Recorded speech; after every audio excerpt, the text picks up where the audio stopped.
Hi everyone, Om Shanti, and welcome to Your Next Normal in collaboration with America Meditating Radio. I'm your host, Sister Jenna. Every day, folks, every day, I find myself paying attention to the world behind my eyes. I want to be one of the most happiest, beautiful, wonderful, generous, sacred person I can be for me.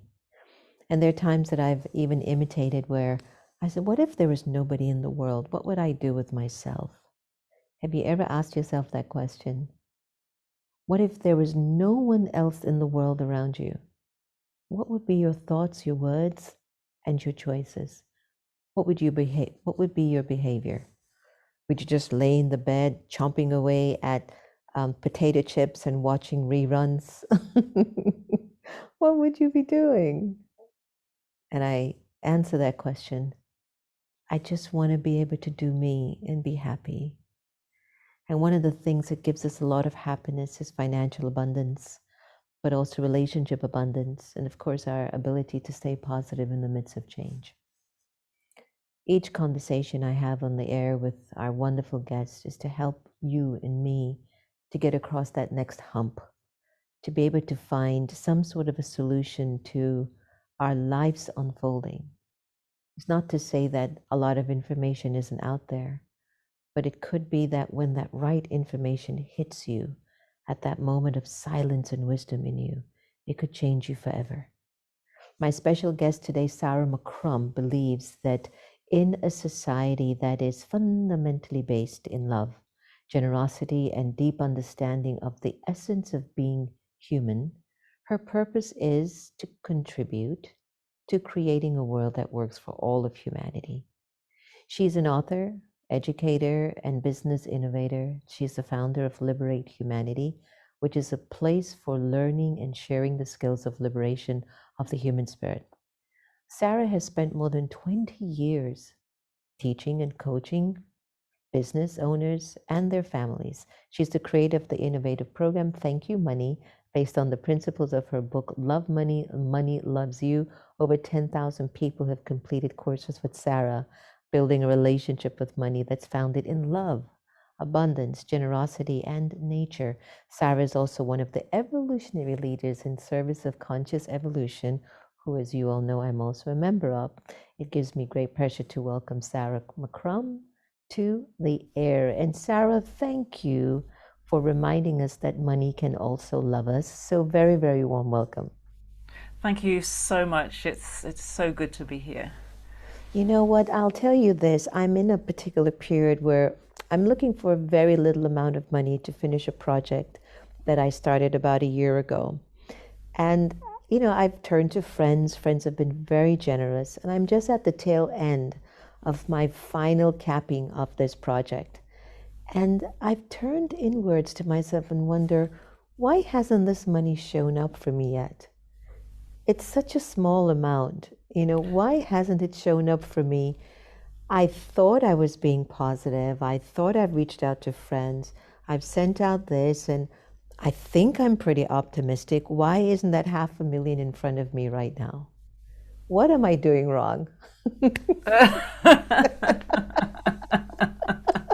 You know, I often say to people that that's actually not a really good question to ask. Because, you know, sometimes when we look at what we're doing wrong, we then focus on what am I doing wrong? And even finding out what you're doing wrong doesn't necessarily make you do the right thing. So what I think is useful, or what I learned, I had this long kind of almost like a dialogue with money, so to speak. That's that my book, Love Money, Money Loves You, is actually money talking to us. And so when I say what I've learned, I learned this stuff from this, having this kind of conversation with money, kind of with the energy of money. And it taught me a whole lot of things about, some about what we do wrong, but actually what it's usually more about is what is it that we need to do that we might not have done before? Or what is it that needs to open up in me that wasn't open before? Not because I was doing something wrong, but just because I haven't been here before. So I find that money is like our money challenges are the place where something happens inside you, inside me, whenever we have that kind of challenge that opens up something that's not really about the money at all. The money kind of comes along the way. It's really not about the money. You'll know that extremely well. And so I think that's a more interesting territory. And the thing that I learned, which has been so valuable for me, is to ask money directly. Like usually what we do is we think, oh, well, who can I ask? I can ask this person. Who's got the money? We go through all of the what can I do. What money taught me was somehow just really to ask directly. So directly, like just sometimes I literally say, please bring me the whatever this is, the amount of money, the $500,000 or whatever I need to complete this project. And then I always say, or something better, because it kind of takes the pressure off in case I haven't really figured it out right. There might be a really much better solution. And that frees me then to kind of relax. And I was taught by money that to relax and enjoy is really the key to the whole thing. Love that, because a lot of people tend to be very tense when it comes on to paying those bills at the end of the month or dealing with a commitment that they had promised to fulfill and have found themselves quite short. So let's just say, as you've done, and by the way, I took your test. My Oh, did producer you? Antonia and I, she says, okay, so let's do this with you and see. And I think I ranked like 68 and then 78 for something else. And most of them were in the 70s. So I thought Yes. that was Imagine okay. your purpose score would be very high. It was. It was. It Yes. was very, very high. So everyone, I would definitely recommend when you go to Sarah's website, you take the test. So back to this whole notion of thanking money and loving money. So was it that you were at a particular period in your life that you needed financial abundance, and did you start to talk to money? And if you did, in what way and how long? And are you still talking to money? And is it talking back to you? That's a lot of questions. Yes, I was. I don't think that I could even say at that point I was looking for abundance. I was looking for survival. My business had gone out of business in the last recession. So I'd lost everything really. I was not able to pay for the apartment that I was living in, so it was that serious. And I had nothing to do. I was used to working 7 days a week, from 5 in the morning till 7, 8, 9, 10 at night, typical kind of business owner type of lifestyle. So it was not only no money, but also nothing to do except think about what can we do next. And actually what happened was that I was given this little book. I went to some kind of weekend money boot camp, which didn't feel very comfortable for me, but I went.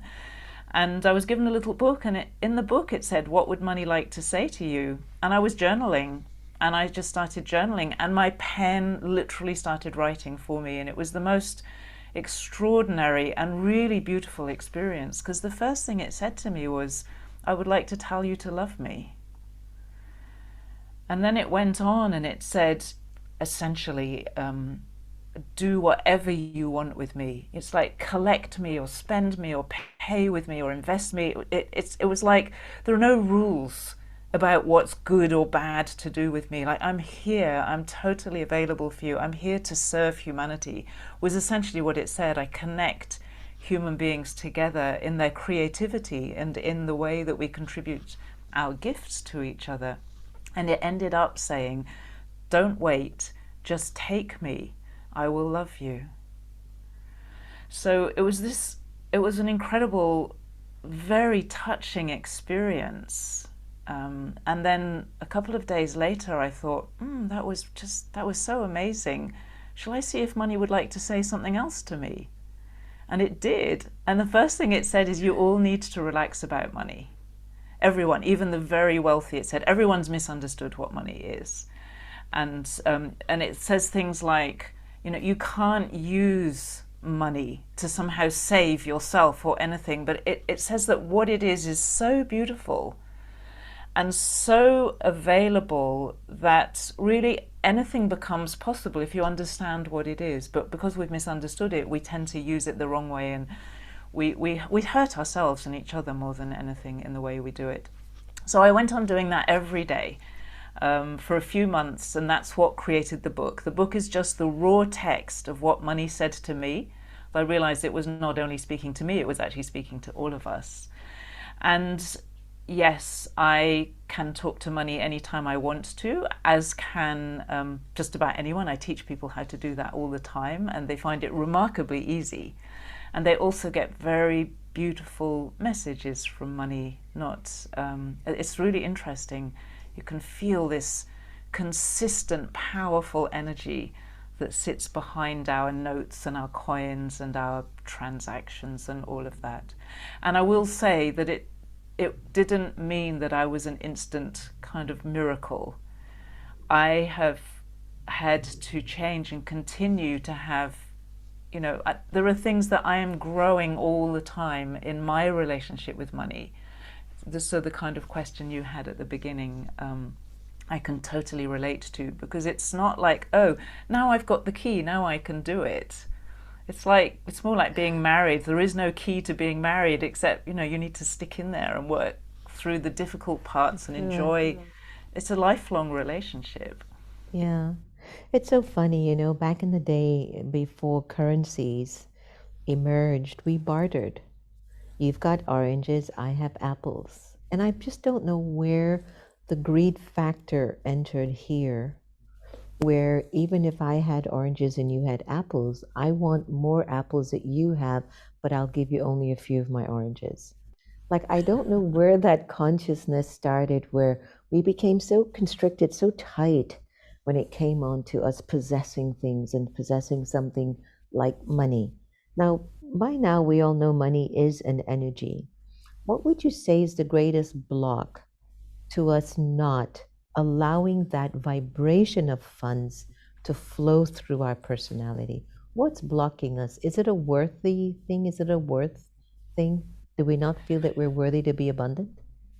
I think it presents itself as a worth thing. So that's how people experience it, that somehow I'm not worthy. But I think it goes much deeper than that. I think through many different cultural traditions, religious traditions, from so many different sources, we've split money from being good. So if I'm a good person, and I grew up in a more of a Christian background, and it's really strong in Christianity, that if you're a good person, pretty much you have to be poor. And it's different in different cultural expressions, but I noticed that in the East and the West, I spent a lot of time training in the Chinese, more of a Chinese system. I would say there are such strong stereotypes of the most virtuous, so the most good people being really poor in a way. Now, I know that that might not be their experience, but the presentation of it is that I think that we're really split and conflicted inside. And so I come across people who maybe are wealthy and feel very guilty about it, and feel that they're taking money from other people, even though they know perfectly well that actually creating wealth creates opportunity. It doesn't take it away. If you run a business, you create jobs for people. That's how people survive.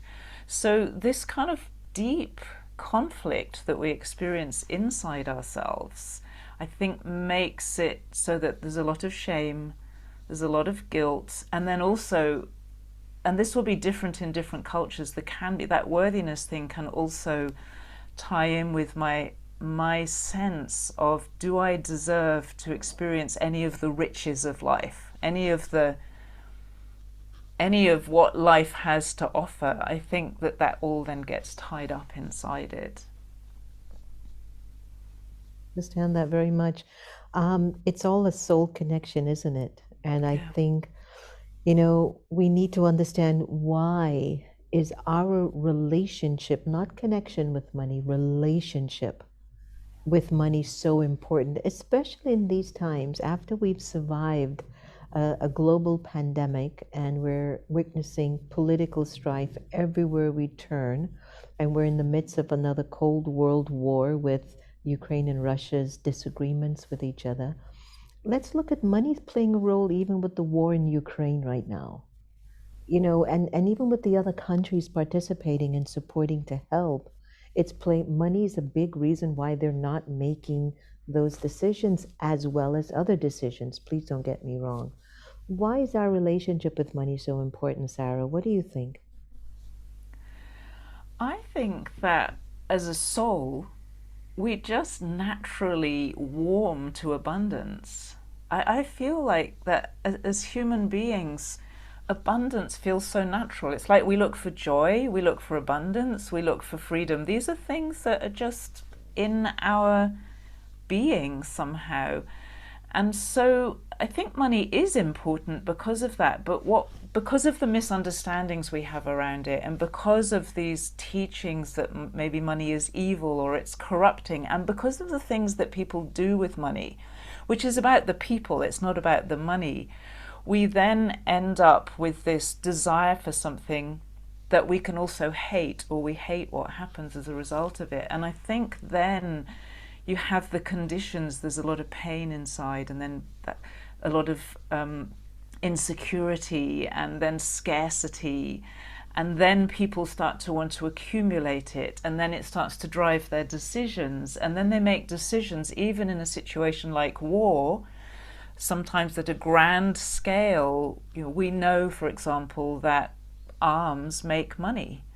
We know that money and power are very connected, and of course there is a power to money, but once we become that kind of disconnected from ourselves and our own souls and our own being, it seems like we can make decisions that we know, really we must know inside ourselves, are hurting other people.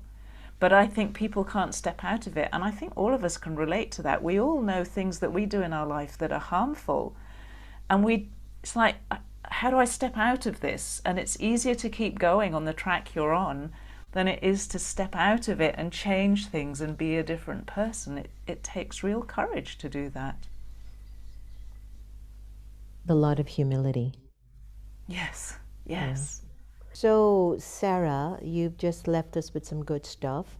How does the way we feel about money affect our ability to live in abundance? Because, like you said, there's some people that actually feel guilty. There's some people who are actually maybe feeling like they don't deserve it. I mean, how does that really affect the way that, it flows for us?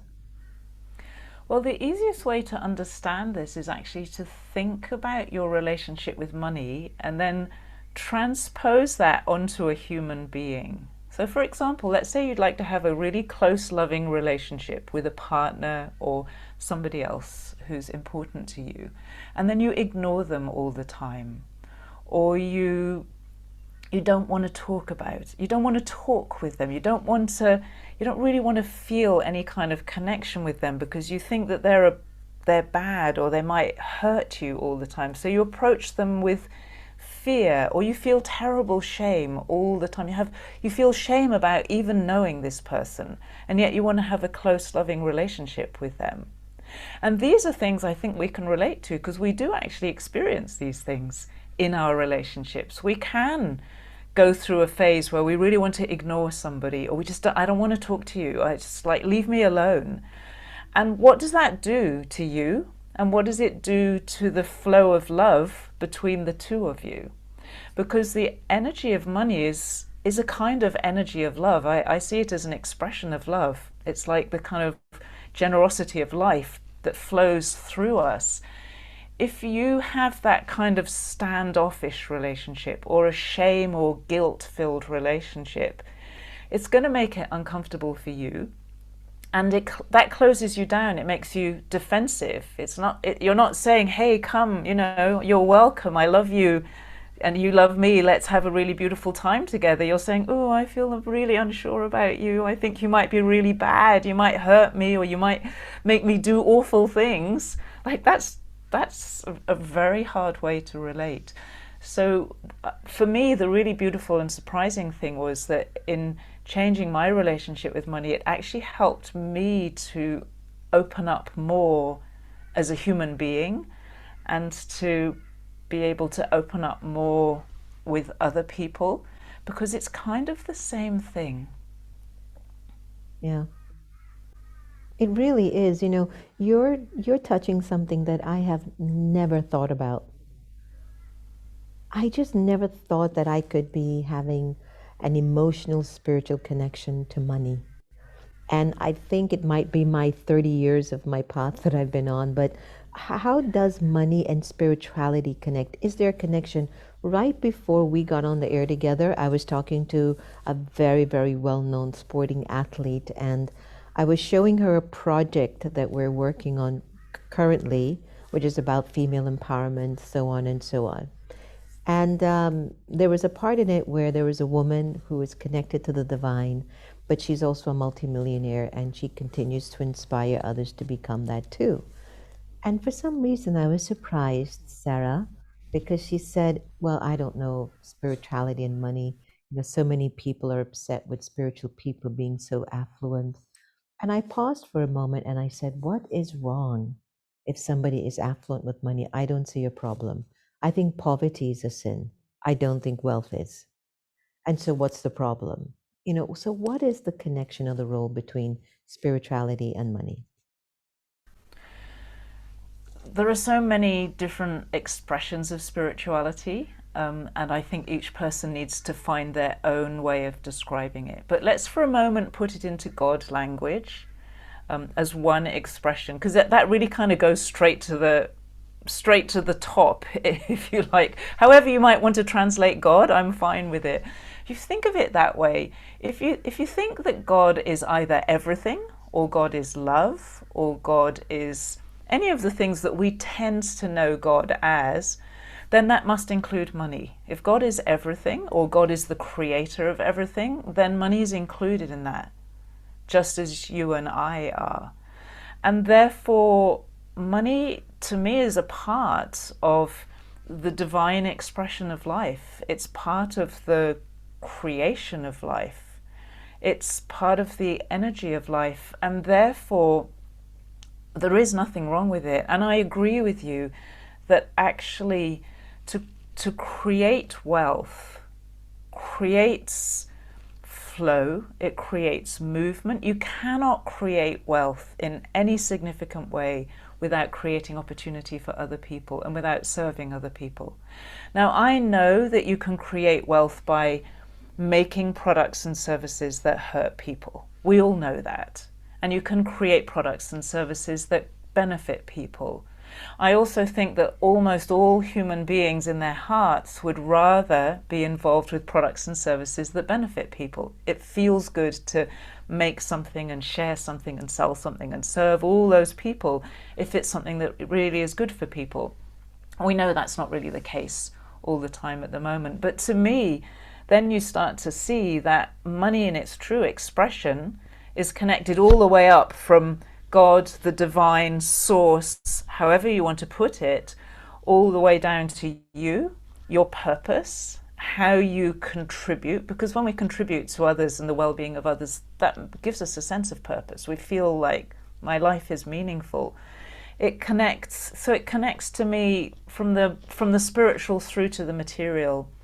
And I've tried kind of being all spiritual and no material. And that's how I ended up with really a very difficult problem to solve. I've tried. I'm not so good probably being all material and no spiritual. Once I kind of got more interested in spirituality, that's harder, but I know plenty of people who've tried that experiment pretty extremely, and it's really uncomfortable. Yeah. And what I notice is when we bring, if we can express that spiritual, the joy here in this body, then we really get to experience it. It's the same with money. If we can express abundance, not just as a spiritual concept, but actually as a real thing, also physically and materially, and have that sense of generosity and sharing, to me, that's a more human, more kind of fulfilling experience of life. I think it's harder, but I feel that that's what we're really about. I think you've hit it.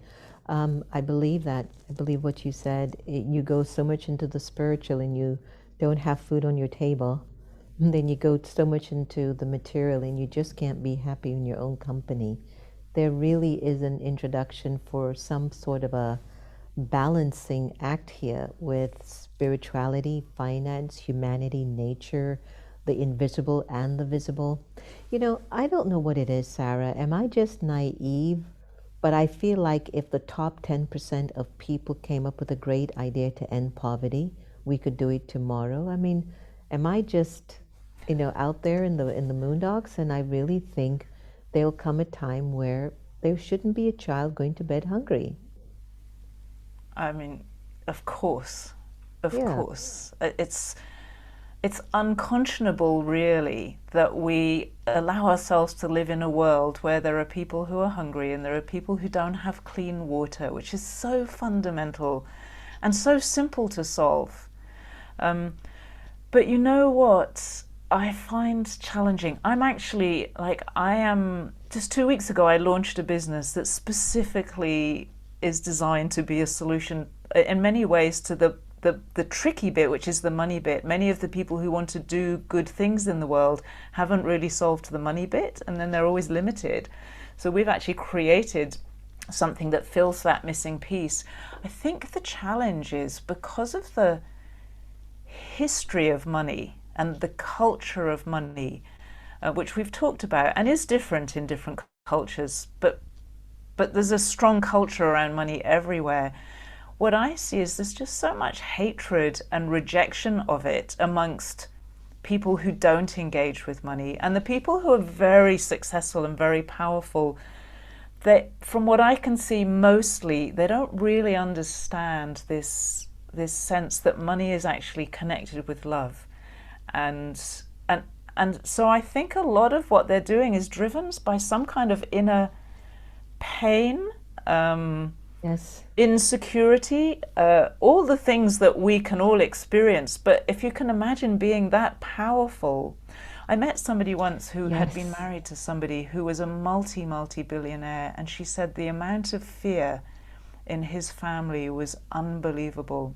And a lot of what they practiced was learning how to kind of concentrate their power to prevent them from feeling the fear. Wow. So I know in my heart that if people who are not so afraid, because perhaps you have some of that spiritual sense of inner comfort and inner peace, if we can create solutions, we can create Yes. solutions that are not driven by fear and insecurity and unnameable kind of, I don't know, it's like almost like an unnameable pain maybe that people experience, then I think that things can change. And I have the sense that it could be that we will rush together when we see that there's a way. The amount of relief that people feel when I show them that there is actually a way to do money that supports good people doing good things, it's almost like, wow, no one's ever shown me that before. Yeah.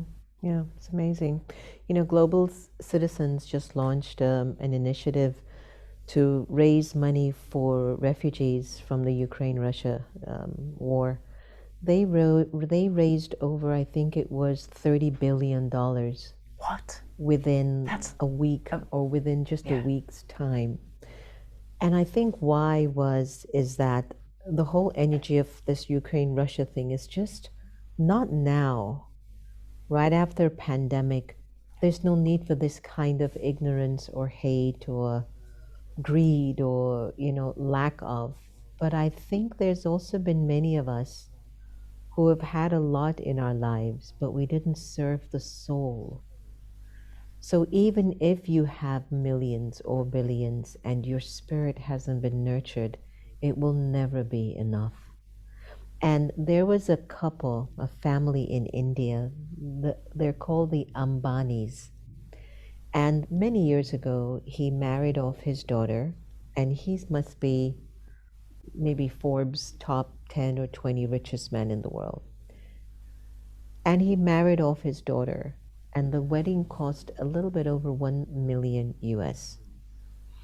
And there were people who mocked and who said, look at all the money he's wasting. He could be doing something else with it. India's so poor. And I didn't see that. I saw that he had so much love for his daughter that he showed that in all the money that he paid for Beyonce to come. He paid for Hillary Clinton to come to her wedding. It was that he had that much love and he was able to show it in money. So I think a lot of people are not aware that an expression of money is also rooted in your expression of love in some ways. And I think that's huge.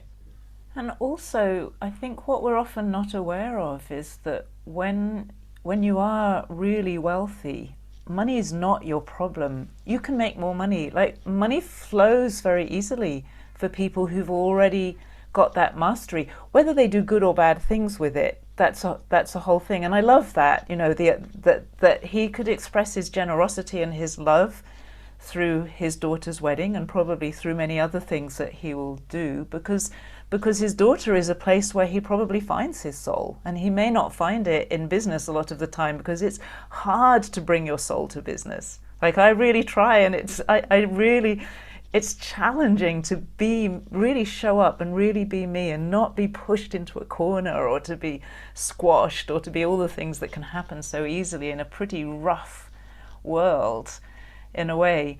But I think it's really important for people to realize that if money is your problem, it doesn't mean it's everybody's problem. Some people, the money piece, they know if he spends $1 million, for him, another $1 million is easy for him. And actually your story about Ukraine and the 30 billion or whatever it is, that tells us, like, I know that there is plenty of money in the world. There isn't a shortage of money. It's a question of distribution. And the distribution thing is not only about rich people. It's about all of us. To me, it's about all of us opening ourselves to a more generous and more abundant relationship with it so we can let it in. And when it's let in, it flows more and more people can become richer. It's not that the rich become poorer and the poor become richer. It doesn't work like that. It actually circulates more and everyone can grow. Now, I know that doesn't happen all the time at the moment, but that's because of all the other things we've talked about, these very conflicting, difficult feelings that people have around money. So yes, it can really be an act of generosity.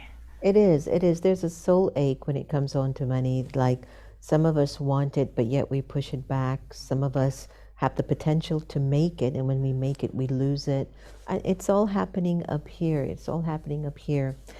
Do me a favor. Can you leave our viewers with 3 simple steps that they should take away from our conversation today that can help them to love money and let money love them back? The things that money talk about, and the thing that's easiest to remember, are 3 words that come up time and time again in all the messages that I've received from money. The first is relax. Now, it's somehow easy to say relax about money. I know that it's not always easy to do it, but even if you just say to yourself in a situation, it's okay, relax. It's like you're giving yourself an instruction, and your body and your mind will hear that instruction and start to respond to it. So I'll often just say to myself, okay, Sarah, relax. Relax my stomach. Just relax the bit that's tense. and it will start to relax. So that's the first word, relax. The second word, which comes up time and time again and is so surprising, is enjoy.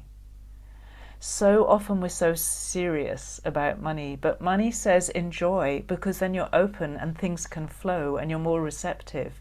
So if in doubt, or if you're looking for more money and it's not showing up, actually go out and enjoy. Whether you enjoy your work and enjoy what you're doing, or you actually go and do something different for a little while just to get that enjoyment flowing. Enjoyment helps money to flow in your life. And that's the new way. Okay, so forget about all the old ways. That's the new way. That's how money really works well. So that's relax, enjoy. And the third word we've mentioned many times already is love. I know it's hard to bring love into your relationship with money, but think of it like a relationship, like with another human being. And then say, well, I'd like to have this relationship in my life. I'm not going to throw it away. So I'm going to use what I know about love. For sure you have love in you. We all have it in us. And I'm going to apply that with money, just like I would with a human being. Just develop a rather human kind of relationship with it. And then bring just a little bit of love to begin with, tiny bit, and then just like a tiny bit more, and see what happens. Just remember the three words: relax, enjoy, and love. Perfect. Sarah McCrum, thank you so much for joining us on air today. Is there anything else that you'd like to leave with our audience before I go? Definitely leave us with your website so they can take your money quiz, and anything else that's on your heart that you'd like to share.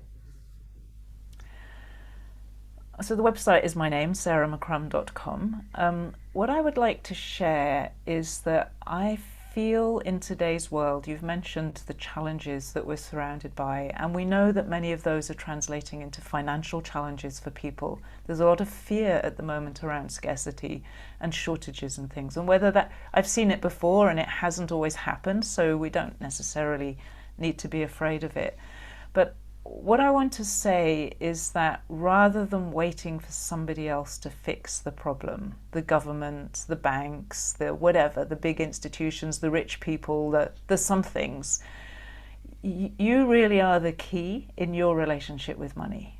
And if you start to do these simple things, start to explore and open it up, you're contributing to the banks and the institutions and the government and all of those changing. And if they don't change, the people will change. If the people change, the government will change anyway in the end. So whichever way you look at it, whatever your point of view, if you take responsibility in your relationship and you make these simple changes, then you're contributing to a better world. It makes you feel better, it makes other people feel better, and it might be that you hold a little key in this whole thing, and your key is as essential as my key and everybody else's key. Sarah McCrum, thank you so very much. I really, really took a lot from our conversation today. Thank you, Sister Jenna. It's a real pleasure to share it with you. Take care. So everyone, we've taken a lot from Sarah today, haven't we? And I hope that you remember those 3 steps. Relax, enjoy, love. Put the energy into it. I know sometimes it's financially hard. We've all been there. But she's right. You've got to start to enjoy, put that energy in where you really feel like something is moving for you. Everything is energy. Everything is energy. And so if I'm just laying down and I'm like feeling all disappointed and I'm moving slow and I'm afraid to do anything, but yet I want so much, or, some of us play it really safe because we're scared that if we do it wrong, then this is going to happen. Or some of us don't do enough because we have some sort of a comfort blanket to run back to. I don't know. But what I do know is that once your soul is in your body, it has a prime opportunity to live fully. And I'm not telling you to live for other people, to just live for you, to see what is in you, what is your capacity, what moves you, what fires you up, what makes you think out of the box, what makes you stop living your life based on the limitations of other people's vision on you. You ever been tested by somebody who sees you 10 times more than you see yourself in the mirror? That's money. Money sees you 10 times more than the way you're living it. So see what you can do and look out for Sarah's book and to visit her on her website and let her know that you actually heard about her on our show today. And I want to thank you very much for joining us today. Remember, no one can take away your happiness unless you give them permission. And I suspect that if you really go deep, we're learning to love each other the same. Here's wishing you and your family and your friends health, wealth, and a lot of happiness. Take care. Meditation. Intimate experiences with the divine through contemplative practices. My new book that is out on Amazon, Barnes & Noble, and you can get it from Sacred Stories Publishing or on America Meditating Radio. The quieter you become, the more you're able to hear. One of my opening pages of this book. I have heard time and time again that when you go into the stories and the narratives of the 37 authors that are sharing with you their mystical experiences of the divine, something in you changes. It has already reached number 1 3 times in mysticism category and in New Age category for new releases. I want you to get a copy for yourself and tell me what you feel as a result of closing that final page of this book. Meditation.